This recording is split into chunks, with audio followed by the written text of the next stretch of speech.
टक्क होइन। कोही कसै चाहिँ फुर्सदमा म जस्तै बेगारी भएर बरालिँदै हिँडेको छ भने त्यसलाई टक्क मैले काम दिन सक्छु। काम चाहिँ मेरो जस्तै छ, मैले जे गरेँ त्यही गर्नुपर्ने छ होइन, केही होइन, अरू खासै गाह्रो काम छैन। तर यो चाहिँ हाम्रो अहिले यहाँ भेला गरेको चिज हो। एक डेमु त्यहाँ माथि डेमु त्यसरी नै बोक्नुपर्ने छ। खासै गाह्रो तरिकाले बोक्नु पर्दैन, किनकि दुःख खासै गर्नु पर्दैन। सजिलै तरिकाले त्यत्तिकै बोके पनि हुन्छ। त्यति नबोकेर अब यति एकखेपमा यति बोक्छु भन्यो भने पनि पायो। तर यो चाहिँ अब बिहानदेखि बेलुकासम्म बोक्नुपर्ने हो खासमा।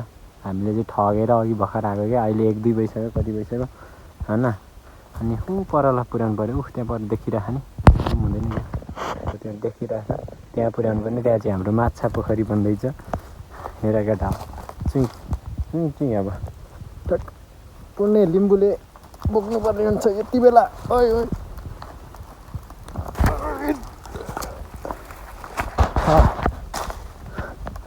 मजा आइरहेको छ।